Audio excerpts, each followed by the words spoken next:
हामिद साहब, welcome to Karachi. सच आपको मैं क्विकली अपडेट दे दूं, हम तो आज़ाद कश्मीर के ऊपर रोना धोना कर रहे हैं कि किसकी हुकूमत होगी, नहीं होगी,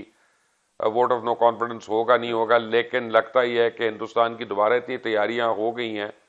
कि हम तकरीबन 8 दिन दूर हैं अब हिंदुस्तान से एक जंग पे। और इस बार लगता है कि वो सर क्रीक के रास्ते यानी कराची और रन ऑफ कच्छ के रास्ते से वो हमला करना चाह रहे हैं। तो क्या ख्याल है हामिद साहब, आप इतनी आपकी गहरी नजर है बैनुल अक़वामी अमूर पे, तो ये जो डोनाल्ड ट्रंप साहब हैं उन्होंने मोदी को धमकी भी दी खुली कि जंग ना करना, उसके बावजूद अगर अब ये करता है तो जंग का तो जो होगा वो हम देख लेंगे, खैर ठीक है, लेकिन इंटरनेशनल कमिटी ऑफ नेशंस में इंडिया की क्या हैसियत रह जाएगी इसके बाद?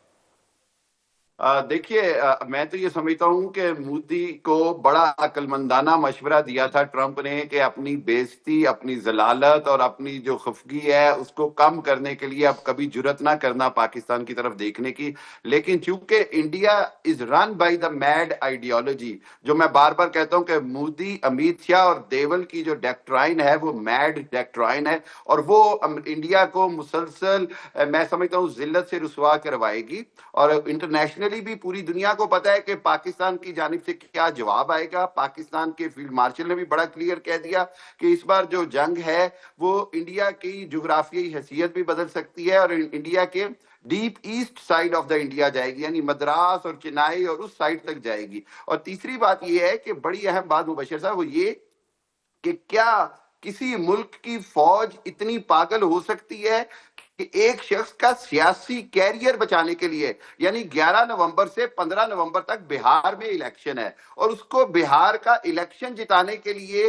दो एटमी कुव्वतों के दरमियान जंग छेड़ दी जाए, पूरे खित्ते के 1.5 अरब लोगों की जिंदगियां खतरे में डाल दी जाए। क्या मैं हैरान होता हूं और बार बार ये मैं इंटरनेशनल लेवल पे डिस्कशन करता हूं कि क्या इंडिया का आर्मी चीफ, क्या इंडिया का एयरफोर्स चीफ, क्या ये इतने जहनी गुलाम हैं उस मोदी के पागलपन के कि उसकी सियासी बका के लिए, उसको सियासी बचाने के लिए, जो उसको पहले ऑपरेशन सिंदूर में, ऑपरेशन बुनियानुल मरसूस की शक्ल में जो उसको जिल्लत और रुसवाई उठानी पड़ी, उसकी कोई उसका कोई हिसाब बराबर करने के चक्कर में मोदी मैं एक ये समझता बेशरम हूं आदमी कि है, छोड़ें उसको। लेकिन यहाँ पे एक बिल्कुल बड़ी ऐसे इंपॉर्टेंट बात है, क्योंकि वैसे साद जी। रसूल हमारे साथ हैं। साद रसूल, आप तो हार्वर्ड से भी पढ़ के आए हुए हैं, पता नहीं कहाँ कहाँ से पढ़ के आए हैं। जितना आपके पास डिग्री हैं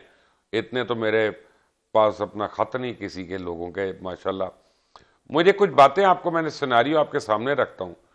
और मुझे आप इस पर जरा अपनी लीगल राय दीजिएगा कि आप फर्ज करें कि आप यूनाइटेड नेशंस में पाकिस्तान को रिप्रेजेंट कर रहे हैं। अब मैं आपके सामने सिनारियो रख रहा हूँ कि एक फॉल्स फ्लैग ऑपरेशन इंडिया शुरू करता है पहलगाम में, पाकिस्तान के एक्यूज करता है बगैर किसी एविडेंस के, और उसके बाद फौरन पहले एक international treaty, Indus water treaty को अबेंस में डाल देता है। फिर जितने वीज़ाज हैं और सार्क के भी वीज़ाज हैं जो उसके अकेले के नहीं हैं, उनको वो कैंसिल कर देता है। फिर वो एक ट्रांजिट ट्रेड जो एक थर्ड कंट्री का है थ्रू पाकिस्तान अटारी के ऊपर, उसको बंद कर देता है। फिर एक वॉर के भी एथिक्स होते हैं, स्पेशली जब आप न्यूक्लियर कंट्री होते हैं तो आप उसको एस्केलेटरी लेवल पे नहीं रखते, आप उसको प्रोब करने पे और उन चीज़ों पे करते हैं। उन्होंने पहला और दूसरा अटैक जो किया वो अब हाइपरसोनिक मिसाइल मार के किया, और उन्होंने लाइन ऑफ कंट्रोल की उस साइड पे नहीं किया, उन्होंने पाकिस्तान की सॉवरेन टेरिटरी के अंदर किया, भावलपुर के अंदर किया, मुरीदके के अंदर किया। अब जो कुछ हो गया हो गया, लेकिन अब बीच में चले अमेरिका ने पढ़ के, सऊदीया ने पढ़ के, यूएई ने पढ़ के, सबको पता ही है ममालिक पड़े हैं बीच में, और इन्होंने एक सीज फायर कराया और इनकी बड़ी मेहरबानी, इन्होंने पूरे खित्ते को डिस्ट्रक्शन से बचाया इन लोगों ने। लेकिन अगर अब उस सीज फायर की वायलेशन इंडिया जो है कोई ना कोई इल्ज़ाम तराशी करके, झूठी इल्ज़ाम तराशी करके करता है, तो कमिटी ऑफ नेशंस में इंडिया से तो कोई एग्रीमेंट करते हुए घबराएगा कि यार ये तो ट्रस्टवर्दी नहीं है, ये तो अपने किसी भी इंटरनेशनल रिलेशन को या कॉन्ट्रैक्ट को ऑनर नहीं कर रहा जहां पे सॉवरेन गारंटीज भी होती हैं। तो फिर क्या बनेगा इंडिया का? मुझे एज अ लॉयर बताइए आप सिर्फ।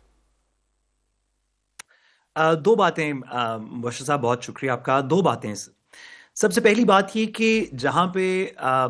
जो इंडिया के अंदर भी एक इंटरनल नैरेटिव था कि शायद वन टाइम हमने 2019 में उनका एक दफ़ा जो एक जहाज़ गिराया था वो एक वन टाइम कोई lucky trick of the hat था, اس بات کو صرف بنیان و مرصوص کے اندر صرف ہم نے انڈیا کو شکست نہیں دی بلکہ اس بات کو ری انفورس کیا 5-6 سال کے پیریڈ کے اندر 2 دفعہ کہ جب بھی ہماری ملٹری کشیدگی انڈیا کے ساتھ ہوگی وہ ہم سے اکنامکلی بہتر ہو سکتے ہیں، دیگر کچھ چیزوں کے اندر ہم اپنے آپ کو امپروو کریں گے، لیکن جب بھی ملٹری کشیدگی ہوگی تو ہم ریپیٹڈلی ان کو اس کے اندر ان کی ناک زمین پہ رگڑوائیں گے، اور یہ انکریزنگلی ہر کانفرنٹیشن کے ساتھ زیادہ ہوگا۔ 2019 کے بنسبت 2025 میں زیادہ ہوا۔ اگر وہ پھر سے ٹرائی کرنا چاہتے ہیں تو ہمیں اپنی افواج پہ، ہماری اپنی ٹیکٹیکل سپیریورٹی پہ، اسٹریٹجک سپیریورٹی کے اوپر یقین ہے کہ ہم ان کو ہر دفعہ یہی کریں گے۔ لیکن میں ایک گزارش مزید اس سے آگے کروں کہ انڈیا کی سب سے بڑی لاس بنیان و مرصوص میں ملٹری لاس نہیں تھی، یہ تو ہمیں پتا تھا، ہمیں پاکستانیوں کو یقین تھا کہ ہم ملٹریلی تو جیتیں گے اور اب دنیا نے بھی دیکھا، لیکن یہ ان کا سب سے بڑا لاس نہیں تھا۔ انڈیا نے ایک ہوا کریٹ کیا ہوا تھا جس کے اندر وہ نیریٹو کو، ڈپلومسی کو کنٹرول کرتا تھا۔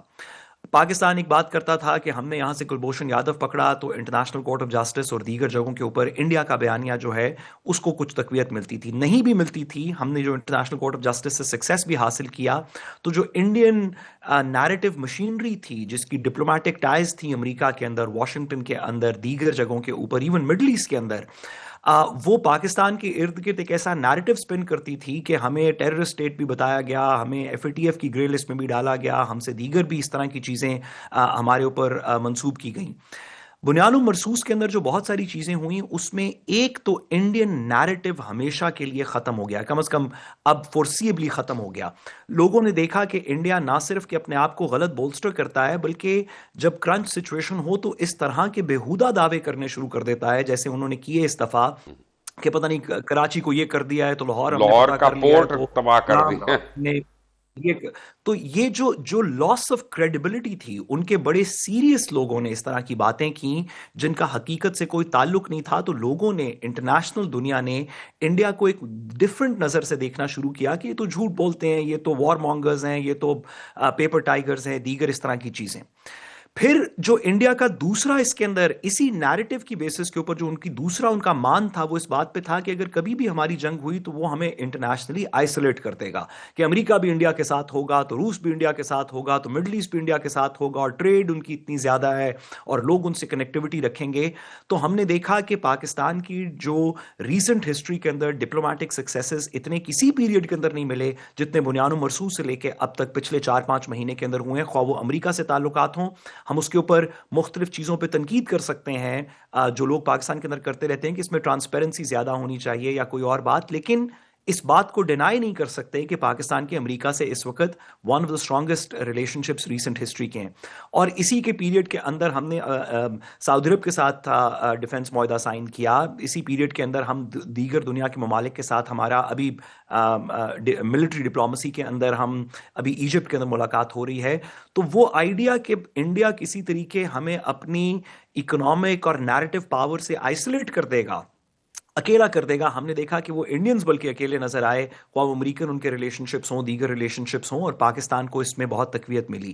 تو انڈیا کا ریئل لاس ملیٹریلی تو جو تھا سو تھا، جو کریڈیبلٹی اور ڈپلومیٹک لاس انہوں نے فیس کیا اور جو ابھی بھی کرتے آ رہے ہیں، میرا خیال ہے کہ اب آئندہ کی کوئی بھی جنگ ملیٹریلی تو اگر خدا نخواستہ جنگ ہوئی تو ہم ملیٹریلی تو جیت ہی جائیں گے، لیکن اس بات کو بھی ہم ہمیشہ کے لیے کوشش کریں کہ ختم کر دیں اس نیریٹو کو کہ انڈیا کوئی ہم سے سپیریئر ان کے پاس پاور لیورز ہیں اکنامک یا ڈپلومیٹک یا ٹھیک ہے، وہ تو جن کو ختم ہو گئی نا، بات وہ تو ہوا میں نکل گئی ہے۔